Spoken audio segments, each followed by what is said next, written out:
There's something special about watching young Canada geese at this time of year. Only weeks ago, these guys were fluffy little goslings. Now they're almost as big as their parents and getting ready to fly. Soon, the nest they've called home will be empty. For many older adults, that feeling is familiar. Children grow up and families change, but life doesn't stop. Sometimes a new chapter starts with something as simple as a walk. Today, a group from Unison at Kerby Centre set out along Calgary's beautiful Bow River pathways.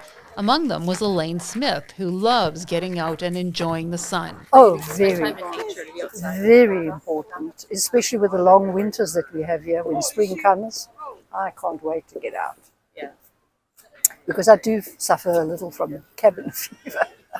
Originally from South Africa, Elaine has lived in Calgary for years, but she hadn't explored this part of downtown in a long time. Yes, I mean, this place is beach. I mean, I've never seen it before. It's been built, obviously, in the time that I've been away. Yeah, and it's a nice time of the year to walk as well because everything's green, the flowers are all in bloom. Very, very nice. For Elaine, it felt like seeing the city with fresh eyes. It's just so beautiful. Things have changed so much, and it's just great chatting to all the girls and boys that are walking with us. It's really a lovely way to spend a morning. Being outdoors isn't just enjoyable. Research shows spending time in nature can improve your mood, reduce stress, and encourage physical activity and strengthen social connections. Oh, it's amazing. It's just enlightening and puts one in a good mood. And especially the sun and that, I don't like the dark. There is a kind of awakening to this need and to the knowledge that we are nature, first of all, and the health benefits of connecting with nature. That's kind of, this is a moment right now. There is a wonderful book by the author Richard Louv, who's written a book called Last Child in the Woods. He's written about this notion of nature deficit disorder, and saying that we are sort of deprived of nature and that there's these deficits that we feel as a result of that. And he was talking about that in terms of children, of course, with this idea of last child in the woods. But he talks about vitamin N. He writes about this as well, vitamin nature. So there's actually some physical benefits, right? Like even from the smell of spruce and pine, the coniferous, the smell that it releases. Yes, and that's that forest bathing. You might have heard about that term before, and that's a Japanese kind of body of research that has studied quite serious health benefits, like including kind of cancer-causing cell growth that is impacted by the scent of pine and spruce. So they've, have a kind of practice of immersion in the forest for these purposes. And it's very well studied and strong research in this area. So, and interesting. It's just really interesting about how some of these then quite simple solutions are there for us. There's a reason why people spend so much money on aromatherapy, whether it's little things of spruce or lavender or whatever. Yeah, right? And it is that same kind of, there's some ways to bring nature indoors for ourselves. Other earlier studies too that really looked at the idea of biophilia, or the kind of just love of nature, and studies connected to that about the simply looking for patients that were in hospital looking out a window, that their recovery times were shorter, patients that had a window versus those that didn't. So it's just, again, some of that basic contact with nature having these health benefits for us. So there's contact, and then there's the deeper connection that we have to kind of awaken to and attune to, and sometimes make possible for ourselves or other people that have to be a bit activated. But there is some benefit, simply from being in nature, observing it or feeling the senses. Are we able to say how much outdoor activity seniors should be getting each week? Well, in terms of outdoor activity, there has been some study around this, and I'm a little bit less inclined to think about this in terms of time. And there is a movement right now, and I value the movement. It's in the idea of nature prescribing. And so this is when we would get into like the dose, right? The amount of time, but yeah, nature prescribing. And I mean, I have a little bit mixed feelings about that, but I absolutely see the benefit, because we have become so disengaged and disconnected that we do kind of need this nudging and kind of rewiring in a sense, or in our society. We've become so very indoorsy, that a prescription in some cases is very helpful, necessary, and important. That hearing from a professional or a kind of trusted advisor to just prescribe, and that time, again, the dosage has been studied to be 120 minutes a week. So that could be spaced out in a variety of different ways, but so there's that weekly dose. But to just experience some benefits, again, some studies around this, 10 to 15 minutes in a little spell of time outside. And again, it doesn't have to be climbing the peaks, but being immersed in nature in some way. So, and some of it can be very nearby nature, that patio view, or just even an urban sidewalk time outside. So 10 to 15 minutes in a spell can be the magic. Yeah, that's a really good point you make, because some people might think, oh, I need to drive out to Kananaskis or Banff, but Calgary is we're so blessed to have so many wonderful green spaces Green here. spaces, and just there is a sort of, I think about the crack in the sidewalk with the little green grass, or a little tiny jump up growing up through there, and there's nearby nature is what that has been studied to be referred to. And there is incredible benefits from that. And there's some incredible benefits in, your little tiny, plot of garden that could be a little postage stamp that, and there's lots of gardeners out there, and a lot of our older adults are active gardeners as well. And that there's benefits that are given back to the community as well, even like just from the diversity in that little urban garden that we might have. And I think about that you're actually giving back, because that diversity in that garden is changing our environment. It's changing the kind of insects that can cruise in here that benefit us, and it's changing the kind of air that's produced in that space. So we've got a lot of benefits just in our nearby urban nature as well. And yeah, indeed, we're very blessed with parks. We're spoiled. And our rivers too. We have our blue spaces too, which I find I can have so much wonder just listening to water.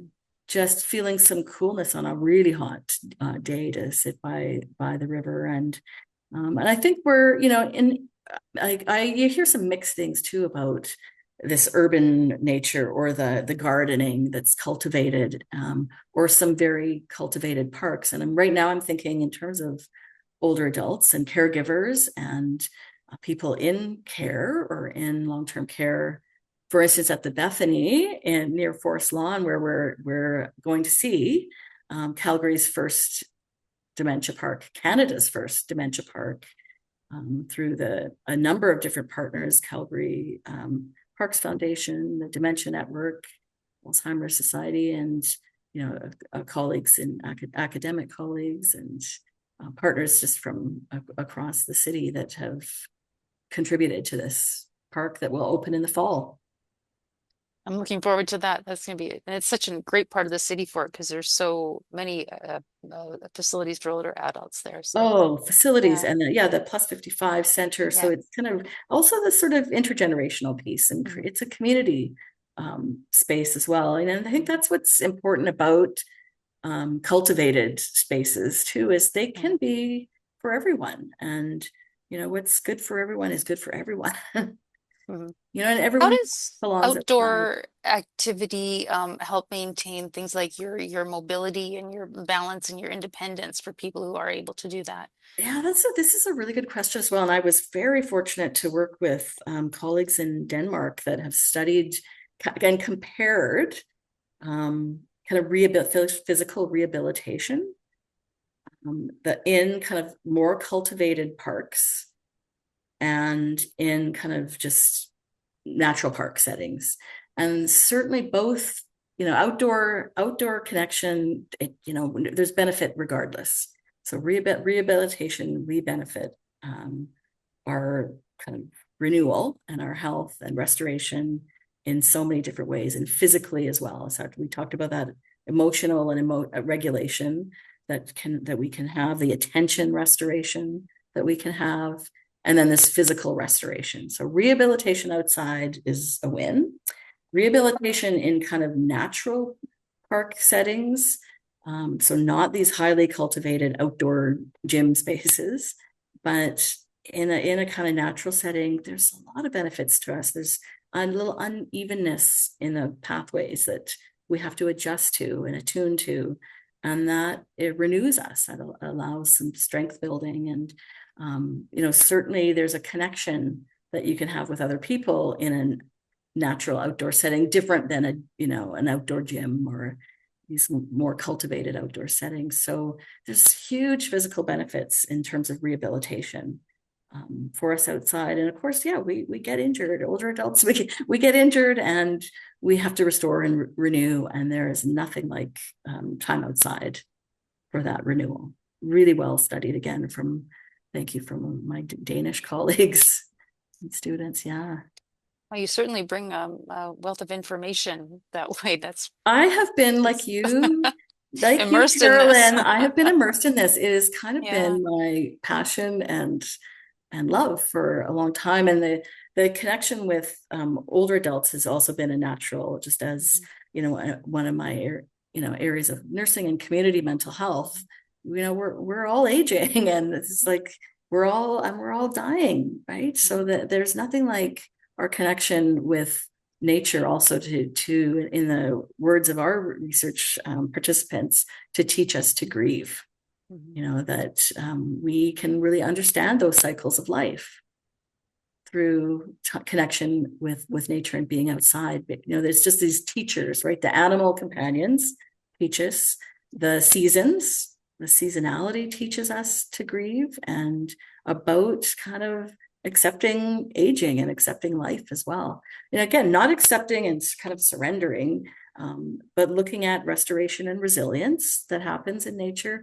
One of the interviews that we did for our first collection of studies around the place of parks and nature at end of life, we conducted that right after the big flood in 2013. And we heard from people like, wow, okay.